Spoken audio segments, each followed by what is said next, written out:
Resumen de la nomenclatura inorgánica. La nomenclatura química se refiere al conjunto de reglas y convenciones utilizadas para asignar nombres a elementos y compuestos químicos.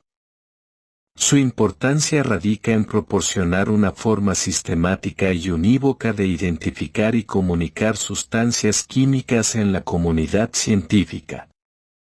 En el contexto inorgánico, la nomenclatura sigue reglas establecidas por la UPAC, Unión Internacional de Química Pura y Aplicada. El libro rojo de la UPAC contiene estas reglas, siendo una referencia clave para la nomenclatura sistemática de compuestos químicos.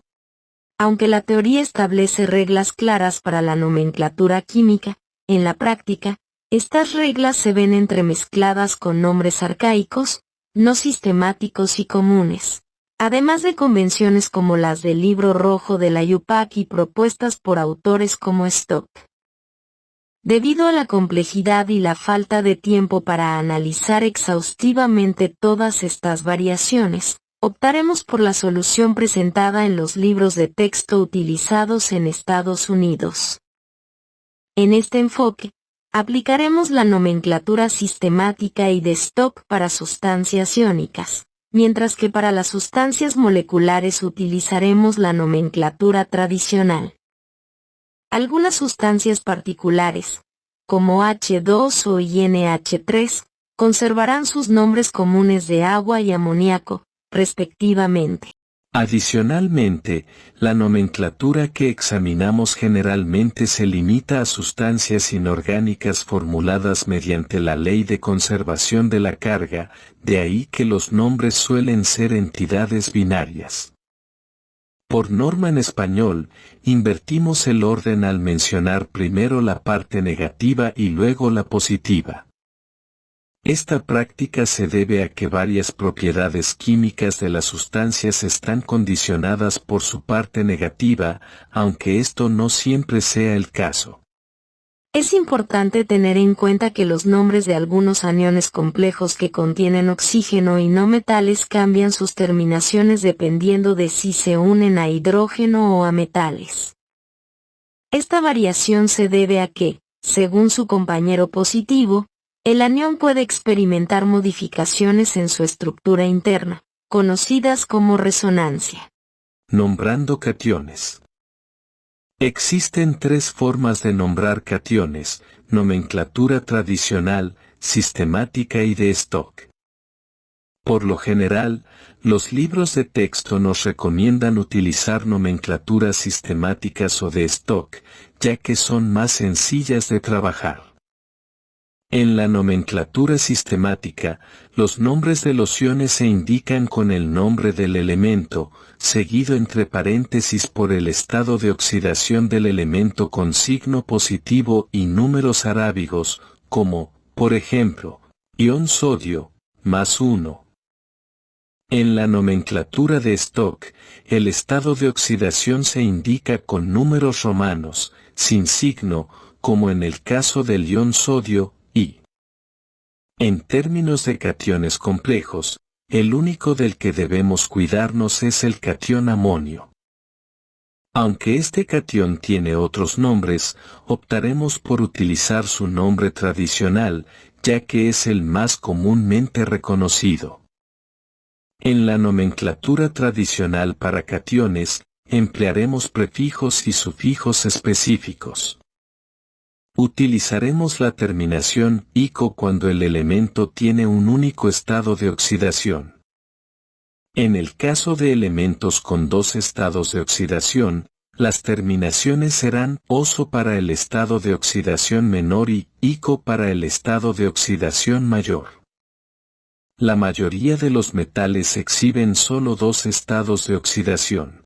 Sin embargo, en aquellos metales que presentan estados de oxidación más elevados, las reglas pueden volverse ambiguas. Esto se debe a que, con estados de oxidación bajos, estos metales se comportan como metales típicos, mientras que, con estados de oxidación altos, su comportamiento puede asemejarse al de no metales. Un ejemplo típico de esto es el manganeso. La nomenclatura tradicional de cationes metálicos está firmemente establecida para metales comunes, como el hierro, con sus iones ferroso y férrico. Sin embargo, esta convención no resulta tan práctica para elementos que pueden presentar múltiples estados de oxidación. Por esta razón, en situaciones que involucran elementos con amplia variabilidad de estados de oxidación, como el manganeso, se recomienda optar por la nomenclatura de stock o la nomenclatura sistemática de composición numérica.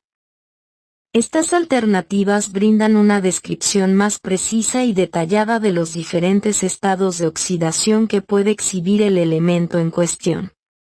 En la nomenclatura tradicional, también nos enfrentamos a la complicación de que algunos elementos son referidos por sus nombres arcaicos latinos.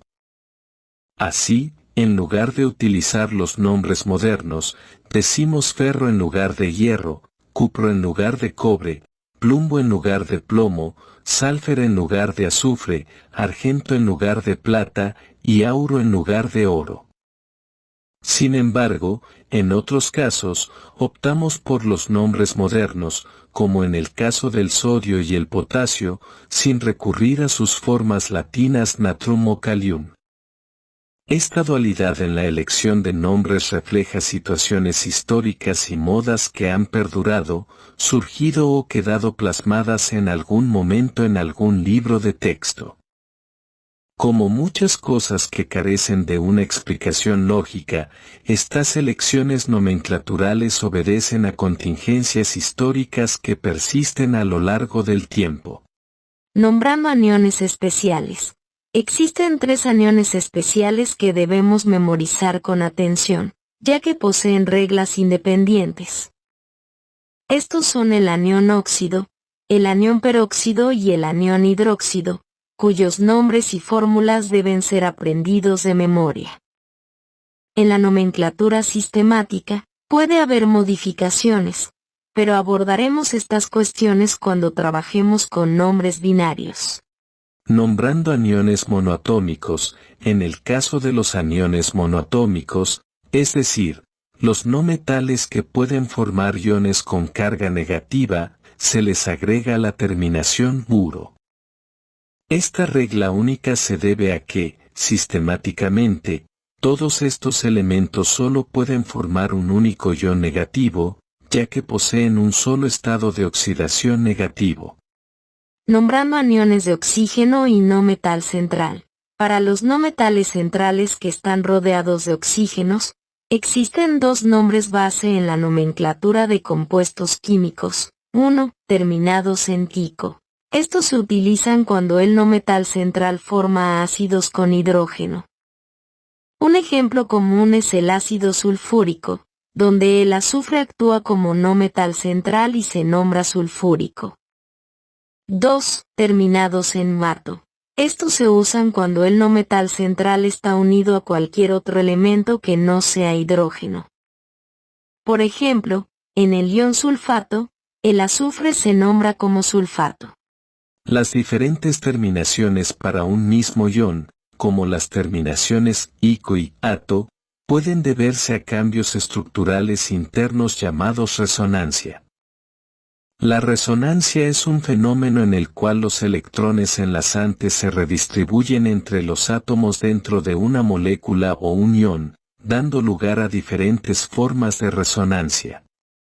En el contexto de los aniones poliatómicos, estos cambios de resonancia pueden influir en la distribución de cargas y la estabilidad del ion. Por ejemplo, en el ion sulfato, la resonancia puede dar lugar a diferentes formas de la molécula que afectan su estabilidad.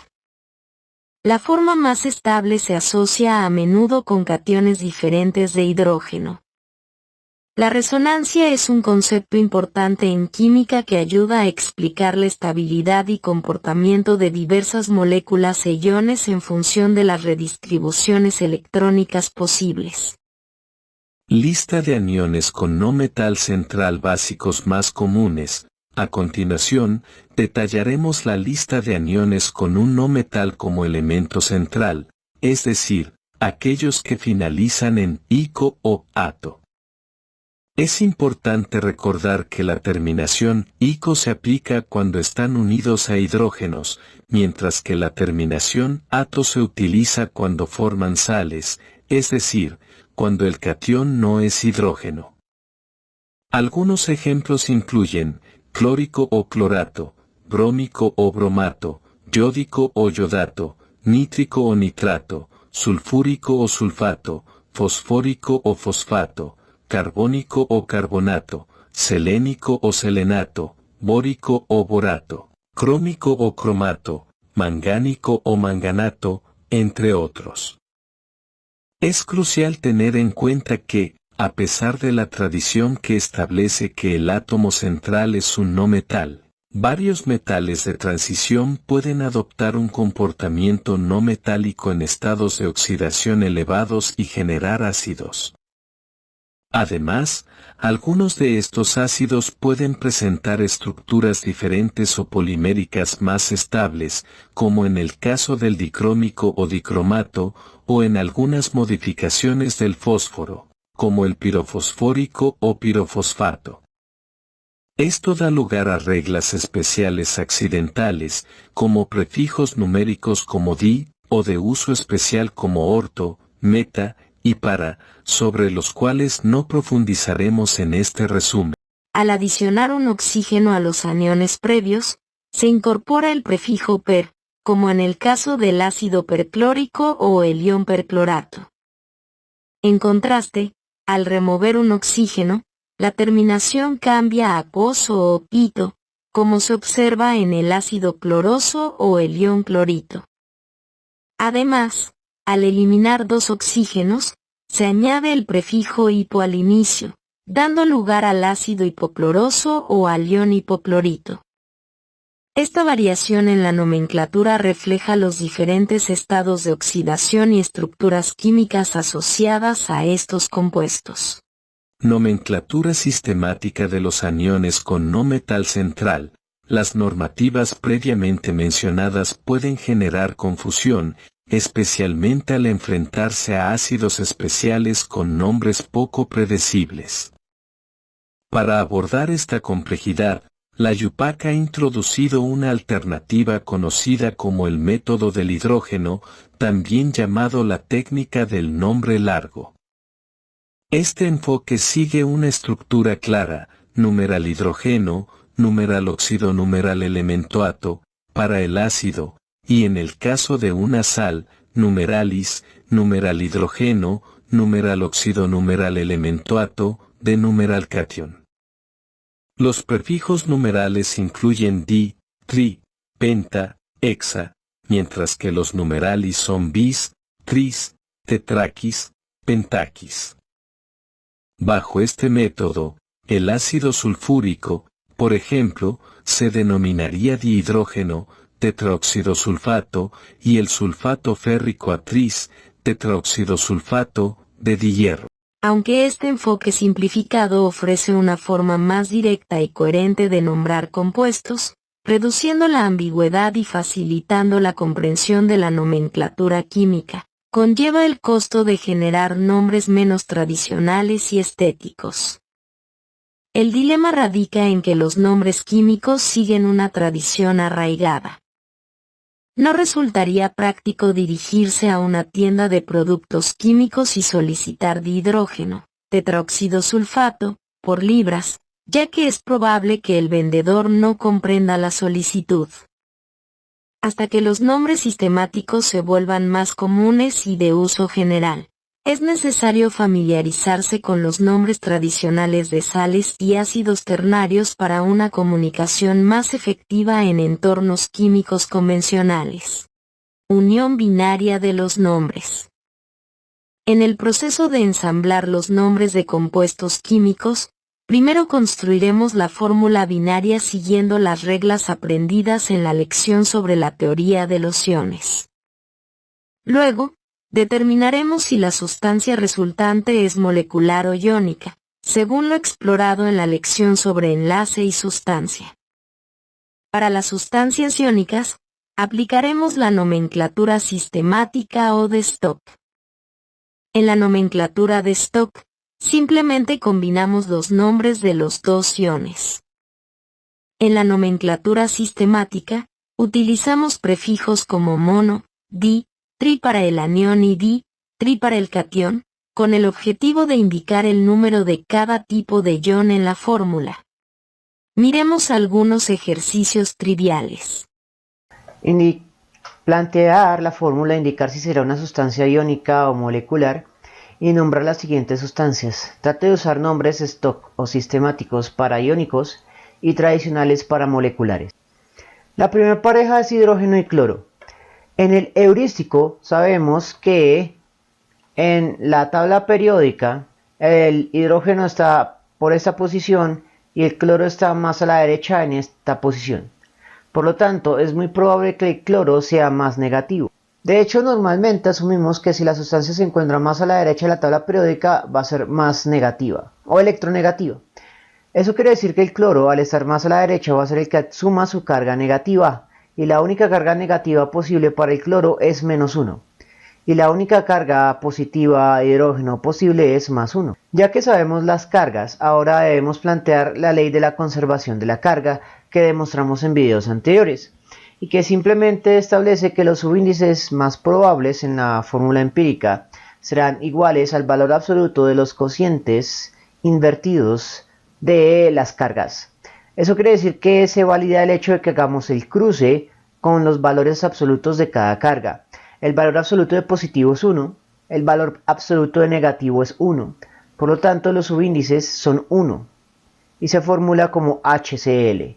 Para la estimación del tipo de sustancia, en caso de no tener tabla periódica se estima con el carácter metálico.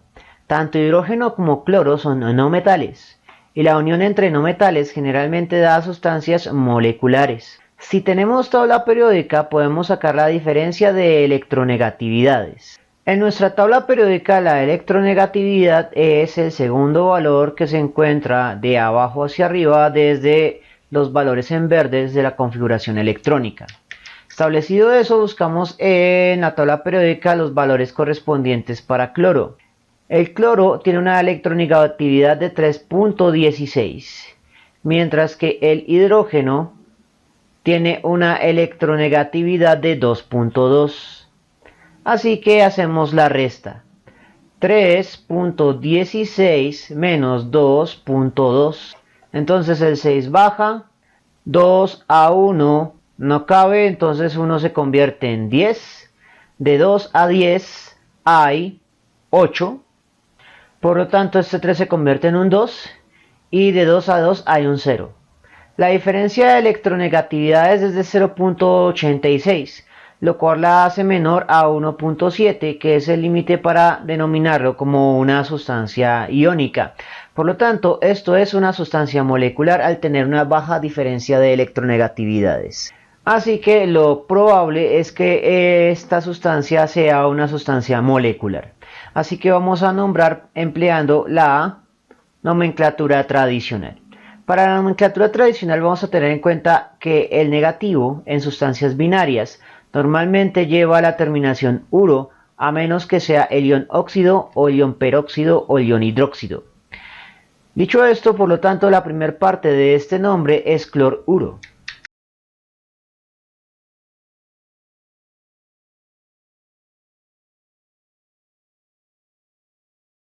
La segunda parte corresponde a la parte positiva de la sustancia. En este caso,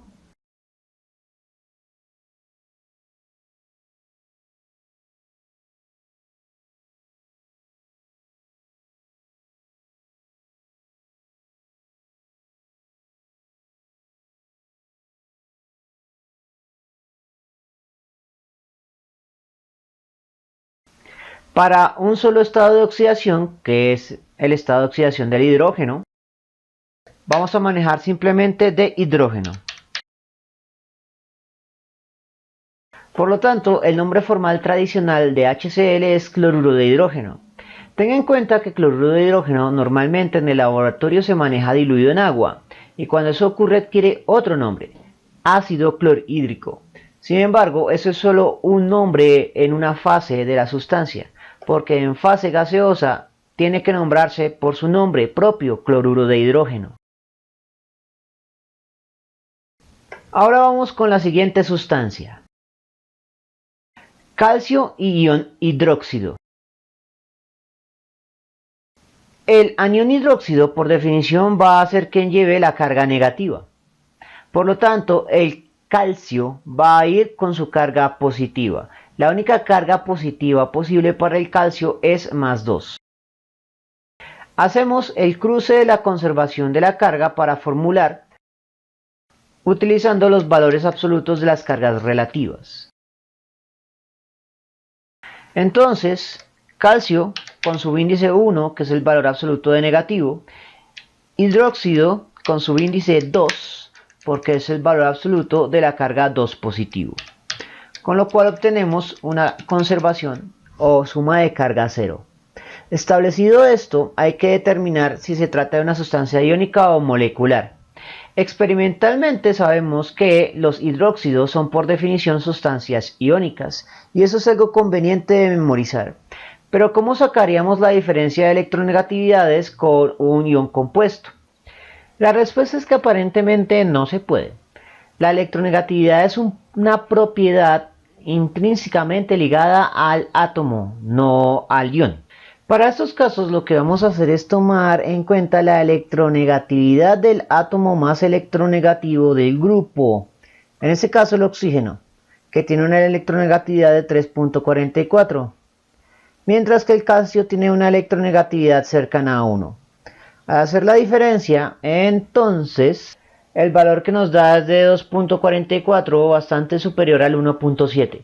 Por lo tanto, decimos que se trata de una sustancia iónica. Aunque en general no hay que guiarse tanto con las diferencias de electronegatividades, y hay que confiar más en la sustancialidad. Es decir, memorizarnos que los hidróxidos son por definición iónicos, porque así se manifiestan como sustancia. Establecido eso, entonces vamos con el nombre. El más negativo, ion hidróxido. El más positivo solo tiene un estado de oxidación posible. Como es una sustancia iónica, vamos a utilizar la nomenclatura Stock o sistemática. Generalmente en las etiquetas de los frascos del hidróxido de sodio vienen con nomenclatura Stock, así que vamos a usar la Stock. Hidróxido de calcio, paréntesis 2 romano. Y ese sería el nombre de esa sustancia. Ahora miremos otro caso. En este caso, pues son dos iones explícitos. Las cargas son explícitas, así que podemos hacer la conservación de la carga directamente. Entonces, este ion tiene una sola carga positiva y el otro ion tiene dos cargas negativas. Así que necesito dos cargas positivas. Eso quiere decir que la parte positiva se tiene que repetir dos veces. Y que la parte negativa se va a repetir una vez. Con lo cual obtenemos la fórmula de esta sustancia. Para predecir si se trata de una sustancia iónica o molecular, vamos a tomar la parte más negativa del negativo, o sea, uno de los oxígenos, 3.44, y la parte más positiva del positivo, que sería hidrógeno, porque el nitrógeno tiene una electronegatividad de 3.04. Entonces, para el hidrógeno debe ser 2.2. Entonces, al sacar la resta baja el 4, aquí baja un 2, aquí baja un 1, 1.24. 1.24 es menor que 1.7, así que aquí se predice una sustancia molecular. Lo cual es contraintuitivo porque estos dos son iones, por definición, y uno esperaría que se tratara de sustancias iónicas. Así que cuando eso sucede es conveniente ver o consultar las características reales de la sustancia. Lo cual nos lleva a otro detalle de las fórmulas que establecemos en el capítulo de nomenclatura química. No todo lo que podemos formular existe. De hecho, si buscamos en la literatura por el peróxido de amonio, nos daremos cuenta que es una sustancia netamente teórica. Y como tal, no es ni iónica ni molecular. Así que vamos a determinarla como lo predice pues, el cálculo teórico. Así que vamos a decir que es una sustancia molecular pero en realidad deberíamos nombrarla como una sustancia teórica, ya que no ha sido aislada aún. Y lo vamos a nombrar como la combinación binaria de los dos nombres, peróxido de amonio. Vamos con la siguiente sustancia, también es una combinación de iones. Entonces, este hierro tiene 3 cargas positivas y este ion tiene una sola carga negativa. Así que necesito que la carga negativa se repita 3 veces. Así que irá el hierro una vez, porque esta carga negativa tiene un valor absoluto de 1 y los unos subíndices no se escriben. Pero todo el grupo negativo deberá repetirse 3 veces, porque el valor absoluto de 3 positivo es un 3. Con lo cual obtenemos la fórmula. Ahora vamos a establecer la predicción de si se trataba de una sustancia iónica o molecular. Es probable que se trate de una sustancia iónica porque es la unión entre un metal y un anión oxigenado. En cuanto a la diferencia de electronegatividades para la estimación, voy a tomar la parte más negativa, que sería un oxígeno, 3.44, y le resto la electronegatividad del hierro. Así que buscamos en la tabla periódica la posición para el hierro. La electronegatividad es de 1.83 y ejecutamos la resta. De 3 a 4 hay un 1, de 8 a 4 no cabe, entonces resto un 1 y sumo un 10. Así que de 8 a 14 hay un 6. El 3 se convierte en un 2, de 1 a 2 hay un 1. En este caso la diferencia es de 1.61, que aunque es inferior a 1.7, sí es muy cercano. De hecho, incluso hay fuentes que elevan la diferencia de electronegatividades a 2.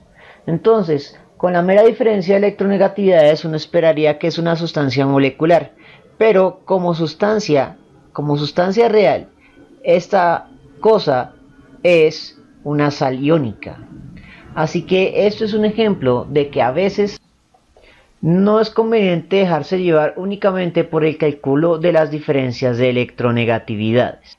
La diferencia que ocurre con el cálculo que se hace para el peróxido de amonio es que esta sustancia sí es una sustancia real y por lo tanto podemos basarnos en el criterio real de sus propiedades químicas para establecer el tipo de sustancia. Ahora vamos con el nombre, ya que esto es una sustancia iónica.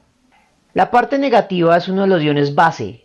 El ion base del nitrógeno mezclado con oxígeno es el que termina en -ato.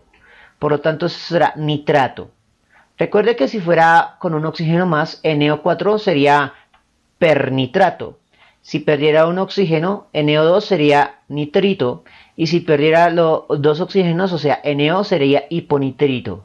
Pero esto es el ion nitrato. Así que la parte negativa es nitrato.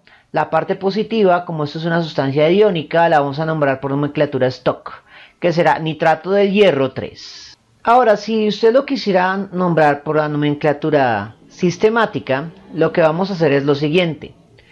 Como el anión se repite 3 veces, lo denominamos como tris. Como hay 3 óxidos, trióxido, entre paréntesis, sin tilde. El nitrógeno quedará como nitrato de hierro. Bien, eso fue todo por el momento. Si les gustó esta presentación, no olviden suscribirse, darle me gusta y, especialmente, compartirlo.